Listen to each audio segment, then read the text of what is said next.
Pregnancy के दौरान बच्चा पेट में उल्टा क्यों होता है? क्या बच्चा उल्टा होने पर नॉर्मल डिलीवरी हो सकती है या नहीं, आइए जानते हैं। देखिए, प्रेगनेंसी के 37 वीक्स तक बच्चा माँ के पेट में चारों तरफ घूमते रहता है, यानी कि अल्ट्रासाउंड में बच्चे की पोजीशन कुछ भी हो सकती है। लेकिन डिलीवरी से ठीक पहले यानी कि 9वें महीने के आखिरी तक बच्चे का हेड नीचे की तरफ और बटक्स ऊपर की तरफ होते हैं। इसे मेडिकल की भाषा में सेफेलिक प्रेजेंटेशन कहते हैं और यही पोजीशन बच्चे की नॉर्मल डिलीवरी के लिए बेस्ट होती है। लेकिन 100 में से 3 महिलाओं में बेबी उल्टा भी होता है। बेबी उल्टा होने का मतलब उसके पैर और बटक्स नीचे की तरफ और हेड ऊपर की तरफ होगा। और बेबी के उल्टा होने को मेडिकल की भाषा में ब्रीच प्रेजेंटेशन कहते हैं। ब्रीच पोजीशन 3 प्रकार की होती है, यानी कि बच्चा उल्टा 3 प्रकार से हो सकता है। Number 1, complete breach.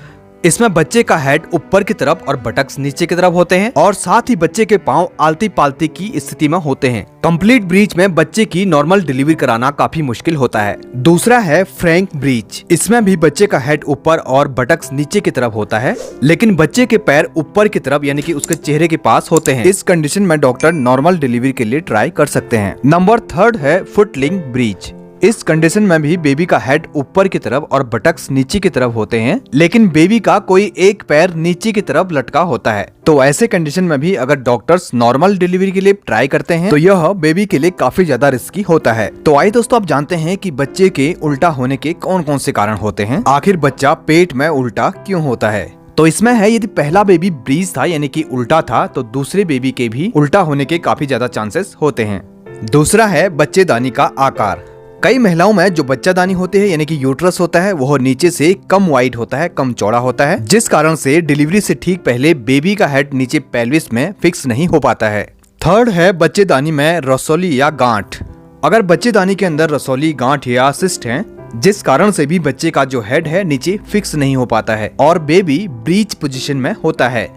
चौथा है बच्चे के चारों ओर पानी यानी कि एमनियोटिक फ्लूइड का कम होना। यदि डिलीवरी से ठीक पहले बच्चे के चारों ओर पानी की कमी होगी तो ऐसे में डिलीवरी के समय पर बेबी मूव नहीं कर पाएगा और उसका हेड ऊपर ही रह जाएगा। नंबर 5वां है बेबी के चारों ओर पानी यानी कि एमनियोटिक फ्लूइड का ज्यादा होना। यदि बच्चे के चारों ओर पानी की मात्रा ज्यादा होगी तो इससे बेबी मूव करते रहेगा और डिलीवरी से ठीक पहले उसका हेड पेल्विस में फिक्स नहीं हो पाएगा।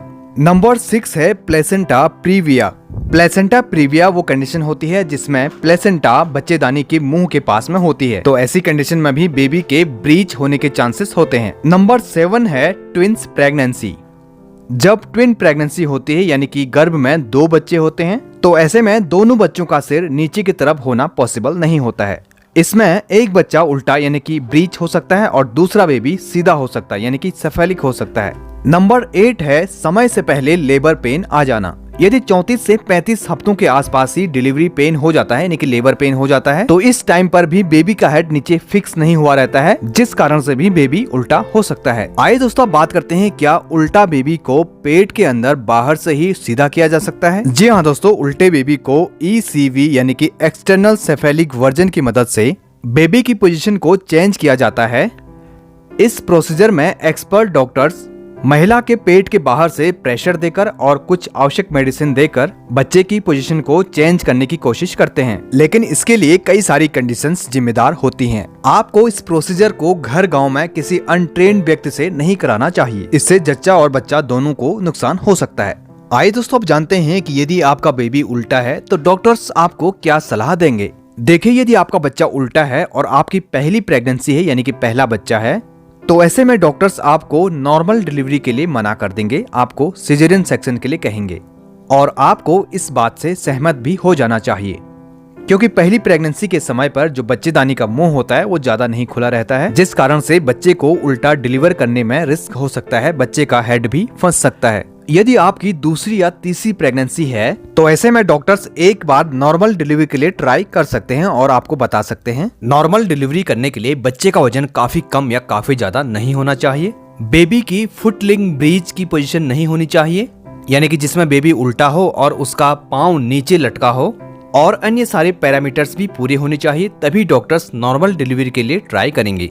यदि आपकी दूसरी या तीसरी प्रेगनेंसी है और आपका बच्चा उल्टा है और आप डॉक्टर से नॉर्मल डिलीवरी के लिए ही रिक्वेस्ट कर रहे हैं, तो डॉक्टर्स नॉर्मल डिलीवरी के लिए तभी ट्राई करेंगे, पहले आपको नॉर्मल डिलीवरी के सारे रिस्क समझा देंगे। कि यदि नॉर्मल डिलीवरी होगी तो बच्चे की जान को क्या क्या खतरा हो सकता है, मदर को क्या नुकसान हो सकता है। इसके अलावा डॉक्टर्स नॉर्मल डिलीवरी तभी करेंगे जब अस्पताल में ऑपरेशन द्वारा बच्चे की डिलीवरी की पूरी सुविधा हो, यानी कि यदि इमरजेंसी कंडीशन हो तो ऑपरेशन द्वारा डिलीवरी की जा सकती है। इसलिए दोस्तों आपको डॉक्टर से पूरा डिस्कस करना चाहिए, पूरी बात करनी चाहिए और तभी उल्टे बच्चे की नॉर्मल डिलीवरी करने के लिए ट्राई कराना चाहिए, यानी कि रिक्वेस्ट करनी चाहिए। तो आशा करता हूँ दोस्तों इस वीडियो के माध्यम से आप जान चुके होंगे कि बच्चा पेट में उल्टा क्यों होता है, क्या उल्टे बच्चे की नॉर्मल डिलीवरी कराई जा सकती है। तो दोस्तों यदि वीडियो हेल्पफुल लगी तो वीडियो को लाइक कीजिएगा और साथ ही चैनल को भी जरूर सब्सक्राइब कीजिएगा।